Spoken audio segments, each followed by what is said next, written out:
যত পোড়া কপাল হলো আমার। আমার বোনেরা শহরে বিয়ে করে ওদের ভালোই দিন কাটাচ্ছে।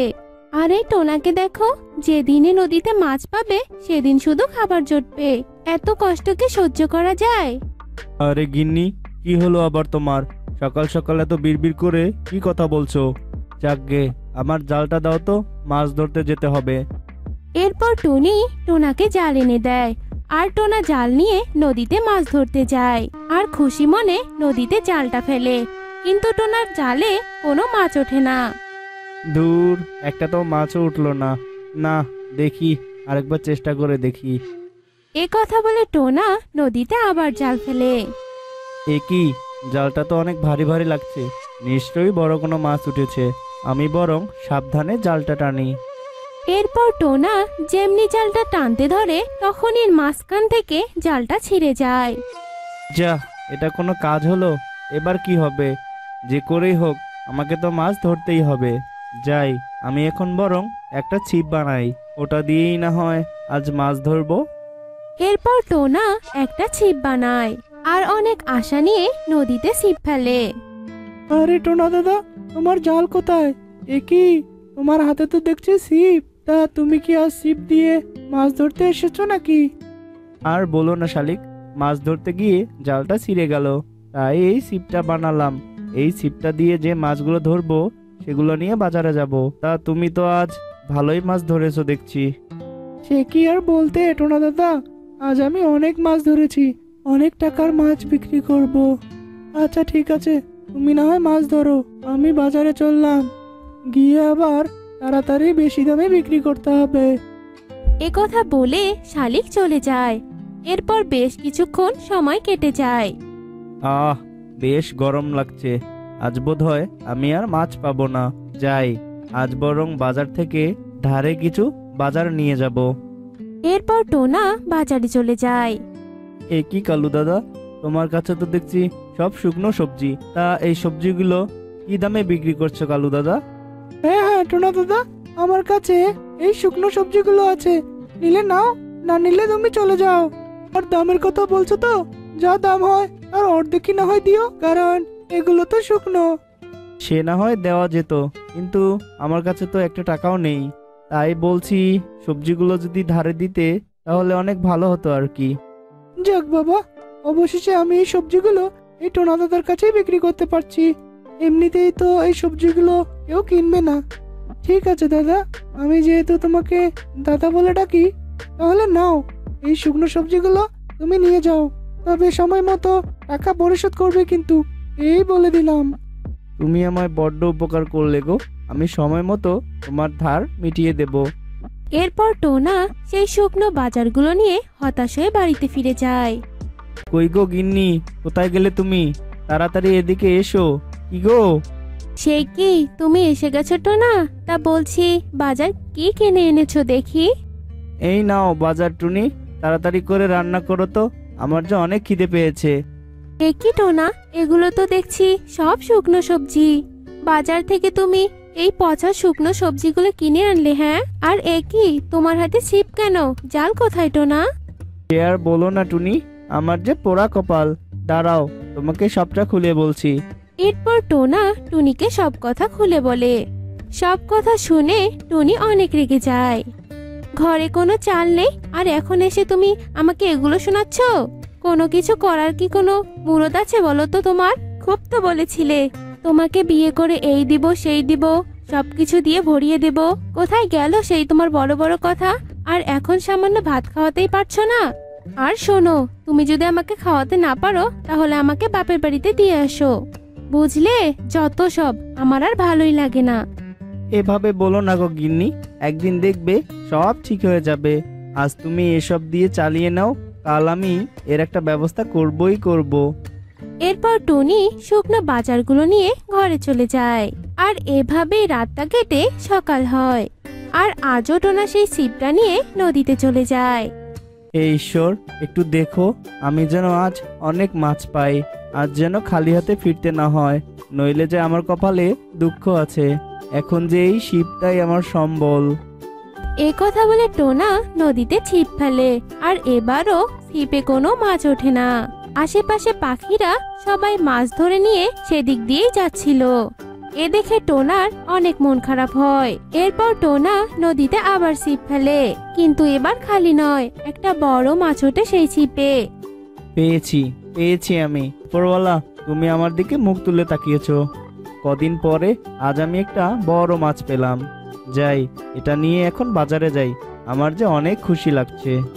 টোনা যখন এ কথা বলছিল তখনই সেখানে এক বৃদ্ধা সুখী পায়রা আসে।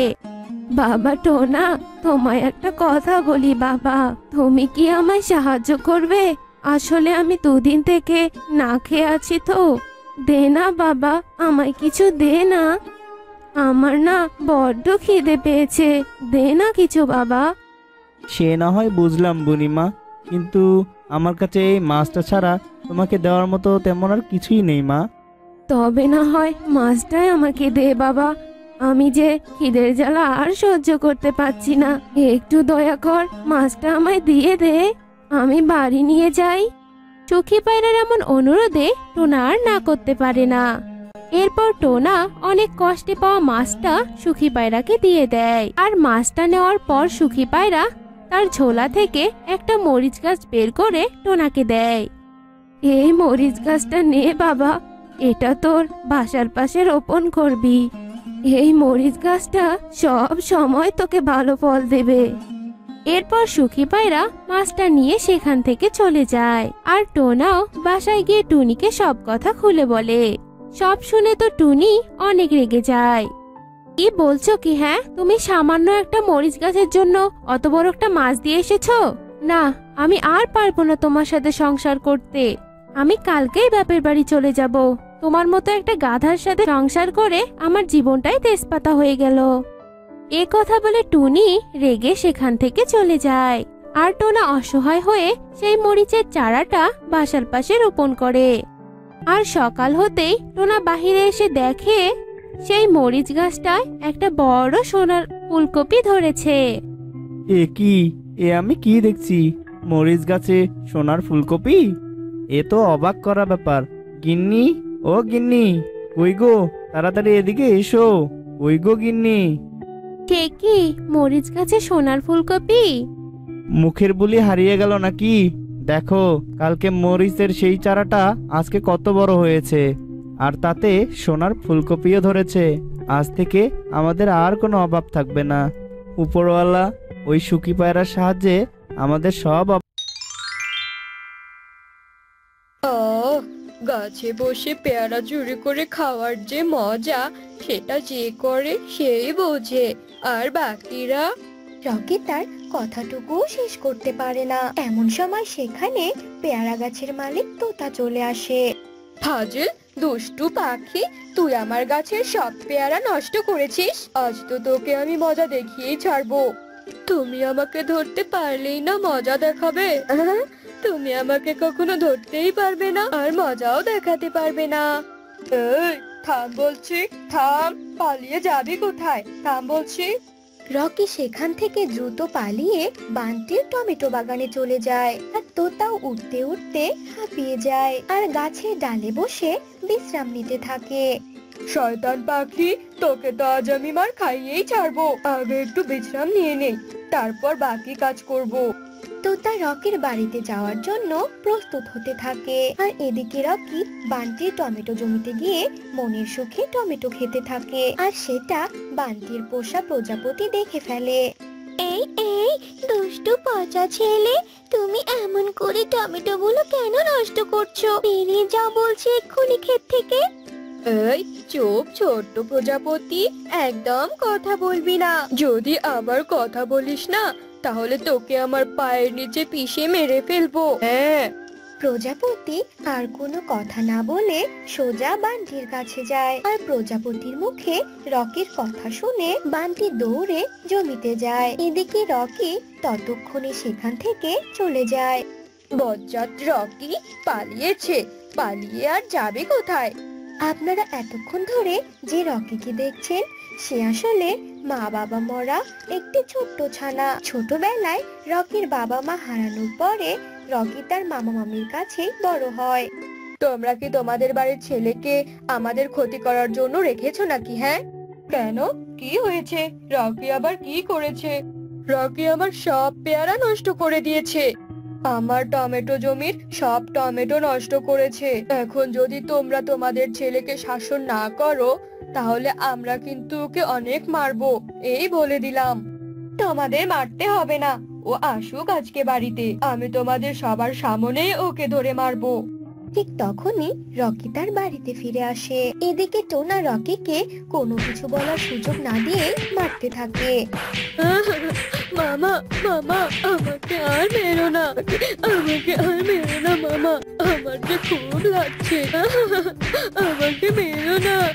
না টোনা, একদম থামবে না, মারো ওকে, আরো বেশি করে মারো, একদম মান সম্মান সব ধুলোয় মিশে দিয়েছে। বাবা মাকে তো খেয়েছে, এখন আমাদেরকেও খাওয়ার চিন্তা করছে। ভেবেছিলাম এখন একটু বড় হয়েছে, আর একটু বড় হলে রোজগার করে খাওয়াবে আমাদের, কিন্তু সেটা আর হলো কোথায়? উল্টে সবার মুখে কথা শুনতেই তো দিন যাচ্ছে আমাদের। হ্যাঁ হ্যাঁ, মারো, আরো বেশি করে মারো, যা ক্ষতি করেছে না আমাদের তাও রক্ত দিয়েও শেষ হবে না। রকির এমন কষ্টে সবাই আনন্দ পেতে থাকে।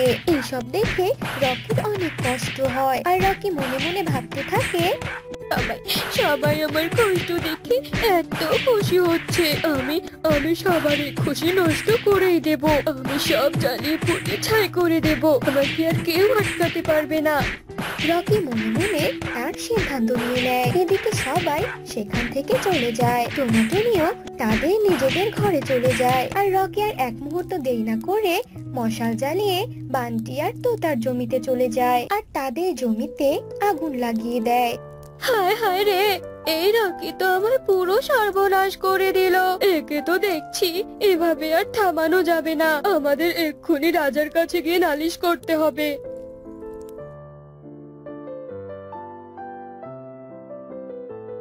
সামান্য পুচকে ছানার এত বড় সাহস, এতগুলো পাখিকে জ্বালায়। প্রহরী, এক্ষুনি ওই বেটা রকিকে ধরে কারাগারে বন্দি করো। ওই শালার বেটা সারা জীবন জেলের ভেতর বন্দি থাকলেই দ্বিতীয়বার আর কোনো অপকর্ম করার সুযোগও পাবে না। রাজার কথা মতো প্রহরীরা রকিকে কারাগারে বন্দি করে, আর সব পাখিরা তা দেখে তো মহা খুশি হয়, আর সবাই খুশি মনে নিজেদের বাড়িতে ফিরে যায়। আর এদিকে রানী পাশ থেকে সব ঘটনা দেখে মনে মনে বলতে থাকে, এই তো আমি আমার প্রয়োজনীয় পাখিকে পেয়ে গেছি, এবার একে আমার কাজে লাগাতে হবে, কিন্তু একে তো কারাগারে বন্দি করা হয়েছে। হ্যাঁ বুঝেছি, আমাকে ওই ছেলেকে কারাগার থেকে বের করতে হবে। এরপর দেখতে দেখতে রাত হয়ে আসে, আর রানী সোজা কারাগারে চলে যায়, আর রকিকে বের করে নিয়ে একটা পুকুর পাড়ে আসে। রানীমা, আপনি আমাকে কারাগার থেকে কেন বাইরে আনলেন? এই বাড়িটা খুব খারাপ, এখানে কেউ আমাকে ভালোবাসে না, কেউ আদর করে না, সবাই খালি মারে আর মারে। কারাগারে তো ভালো ছিল, ওখানে কেউ আমাকে মারতো না। এখানেও আর কেউ তোকে মারবে না, তুই এখানেই এই পুকুর পাড়ে আজ সারা রাত থাকবি, তারপর আমি তোকে আমার প্রাসাদে আমার সন্তানের মতো করে রেখে দেব। এখানে থেকে আমি কি করব? সেসব কথা পরে হবে, এখন আমি আসি রে। রকিকে রেখে রানী সেখান থেকে প্রাসাদে চলে যায়, আর এদিকে দেখতে দেখতে রাতও গভীর হয়ে আসে।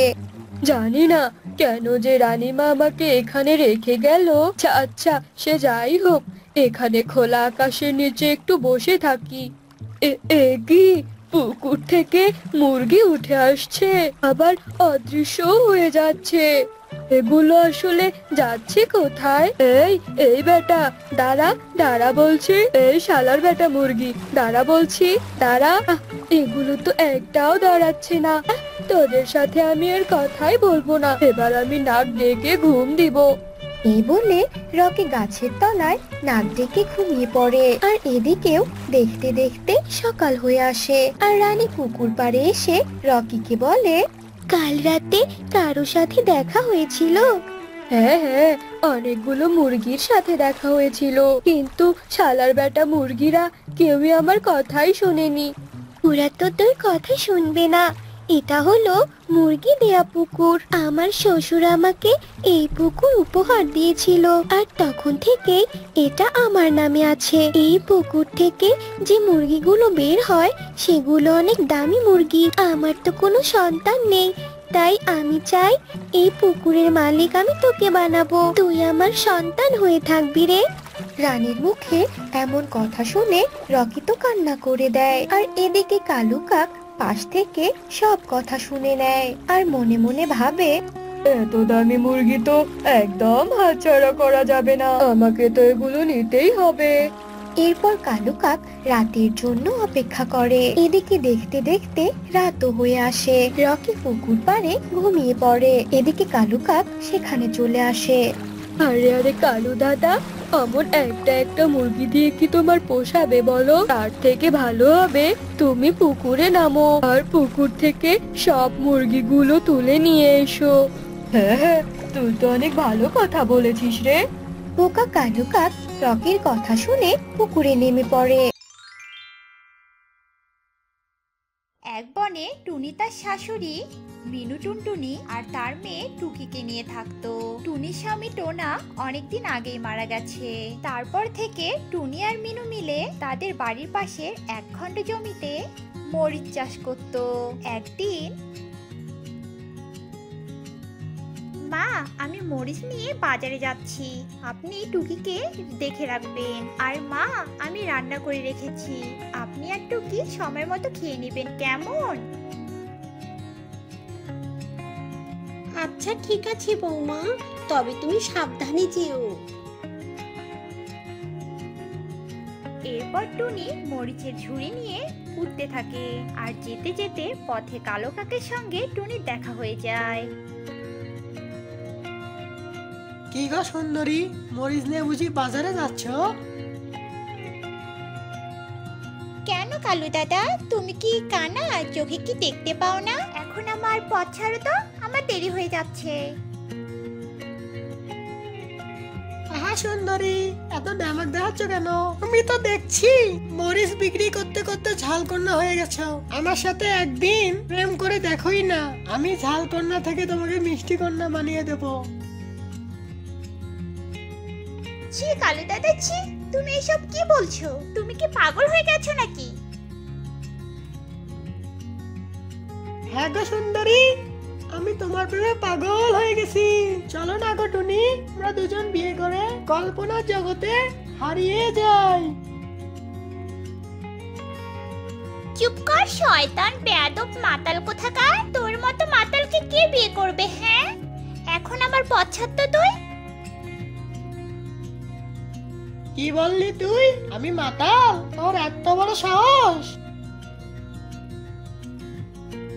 নয়তো কি, সারাদিন এই তো মদ গাঁজা খেয়ে এখানে সেখানে পড়ে থাকিস, আবার এসেছিস বিয়ে করতে? মাতাল কোথাকার, সর সামন থেকে। টুনি, তুই কিন্তু খুব বাড়াবাড়ি করছিস, তবে এবার দেখ মাতলামিটা আমার। এই বলে কালু টুনির হাত ধরে টানতে থাকে, আর তখনই টুনি হাত ঝটকা দিয়ে কালুকে একটা থাপ্পড় দেয় আর সেখান থেকে চলে যায়। আর কালু তখন গালে হাত দিয়ে বলে, ওরে আমার ঝালকন্যা রে, তোর রূপের এত তেজ, আমাকে তুই মারলি, এবার আমিও দেখবো কাল থেকে তুই বাজারে কি বিক্রি করিস, খালি রাতটা হতে দে। এরপর কালু কাক রাত হওয়ার অপেক্ষা করতে থাকে, আর যেই না রাত হয়ে যায়, আর তখনই কালু কাক চুপি চুপি টুনিদের মরিচের বাগানে যায় আর একটা বস্তাতে করে জমির সব মরিচ নিয়ে যায়, আর জমির সব মরিচ গাছগুলো উপড়ে ফেলে। এরপর কালু হাসতে হাসতে বস্তা নিয়ে চলে যায়।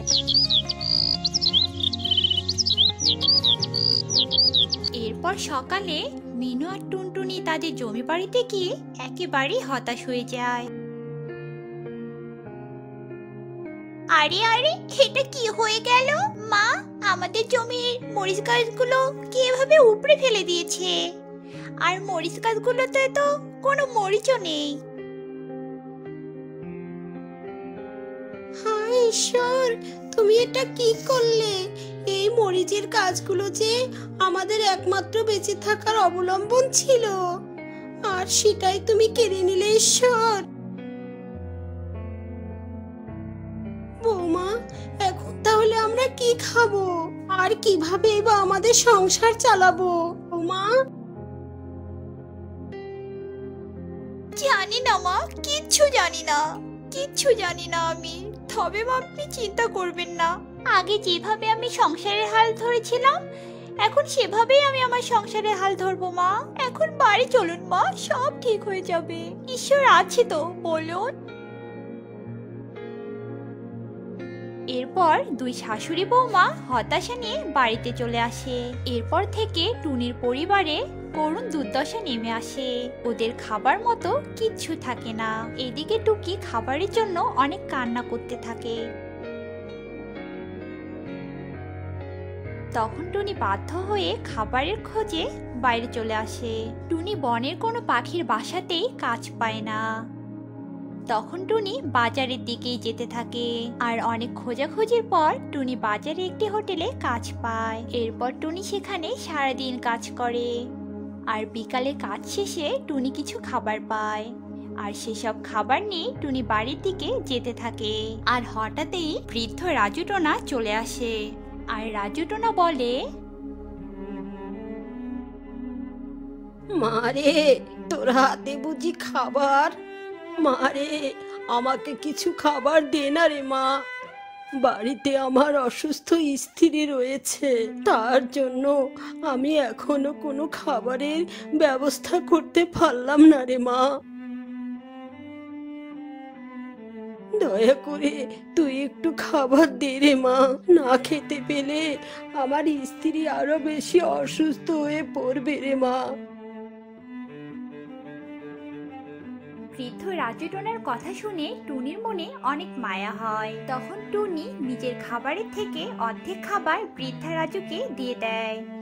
আর বৃদ্ধ খুশি হয়ে বলে,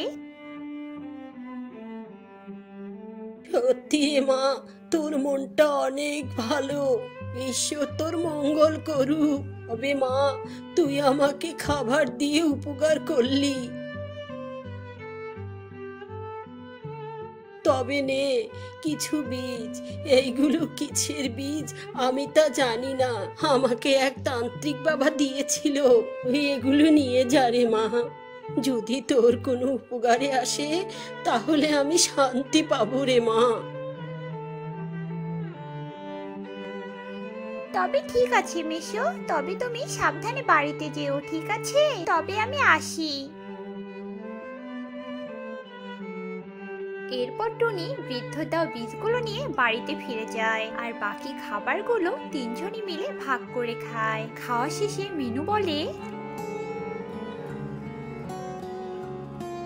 আহ বৌমা, কতদিন পর যে একটু শান্তি করে খাবার পেলাম, বড্ড তৃপ্তি হলো মা। তুমি ঠিক বলেছো ঠাকুমা, পেট পুরে খেয়েছি। তবে মা, তুমি যে বললে ওই বৃদ্ধ দাদুটা নাকি তোমাকে বীজ দিয়েছে, চলো চলো আমরা সেগুলো বীজ জমিতে রোপণ করে দিয়ে আসি। বীজ থেকে চারা বের না হলে আমরা কিভাবে বুঝবো ওগুলো কিসের চারা হয়েছে? হ্যাঁ রে মা, চল তবে। এরপর মিনু, টুকি, টুনি মিলে জমিতে যায়। আর তারা তিনজন মিলে ভালো করে জমিটা বীজ রোপণের জন্য প্রস্তুত করে। আর তারপর টুনি বীজগুলো জমিতে ছিটিয়ে দেয়। আর তারপর তিনজন তারা বাড়িতে ফিরে আসে। এরপর সকালবেলা আবার তারা জমিতে যায় আর গিয়ে দেখে, এ কি বৌমা, গতকালই তো বীজগুলা বুনলাম, আর এক রাত যেতে না যেতেই দেখছি বীজগুলো থেকে কি সুন্দর চারা বেরিয়েছে। হ্যাঁ মা, তাই তো দেখছি, কিন্তু এগুলো দেখে মনে হচ্ছে এগুলো মরিচ গাছের চারা। হ্যাঁ, তবে ভালোই হলো বৌমা, আমরা আবার আগের মতো মরিচ বিক্রি করতে পারবো। তবে নাও নাও, এবার তাড়াতাড়ি মরিচের চারাগুলোতে জল দাও।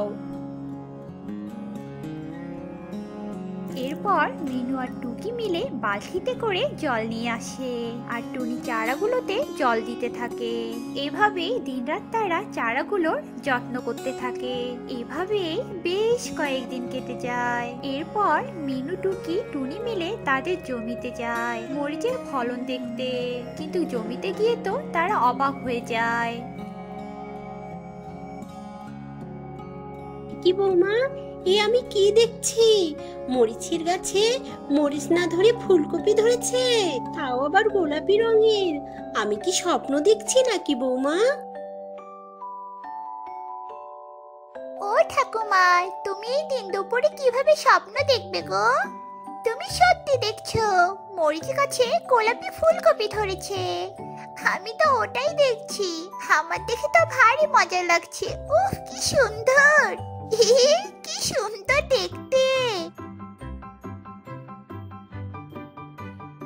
হ্যাঁ মা, তাই মনে হয়। ওই বীজগুলো মনে হয় কোনো জাদু ছিল, তাই এমনটা হয়েছে। আর ওই বৃদ্ধ মেশো বলছিল ওই বীজগুলো নাকি কোনো তান্ত্রিক দিয়েছিল। হয়তো এসব কোনো তান্ত্রিকেরই কাজ মা। তবে যাই হোক মা, ওই বৃদ্ধের জন্য আমাদের কপাল খুলে গেল। এখন চলো আমরা এই ফুলকপিগুলো তুলে বাজারে নিয়ে যাই। দিদি, যা তো একটা ঝুড়ি নিয়ে আয়। এরপর টুকি দৌড়ে একটা ঝুড়ি নিয়ে আসে আর টুনি যেই না মরিচ গাছ থেকে একটা ফুলকপি নিয়ে এসে ঝুড়িতে রাখে, অমনি ঝুড়িতে আরো 3টি ফুলকপি এসে যায়। এ দেখে টুনি বলে, ও মা, এ কি? আমি তো একটা ফুলকপি রাখলাম আর সাথে সাথে 4টা ফুলকপি হয়ে গেল। মা, এ তো দেখি গো জাদুর খেলা গো, জাদুর খেলা। এবার আমাদের আর কোনো অভাব থাকবে না গো বৌমা। এমন কাণ্ড দেখে তারা সবাই অনেক খুশি ছিল। তারপর থেকে টুনি গোলাপি ফুলকপি নিয়ে বাজারে বিক্রি করত। আর টুনির এমন গোলাপি ফুলকপি দেখে বাজারে সবাই ভিড় জমাতো। আর এক নিমেষে টুনি সব ফুলকপি বিক্রি হয়ে যেত আর টুনিও অনেক লাভবান হয়। এরপর থেকে তারা 3জনই অনেক সুখে দিন কাটাতে থাকে।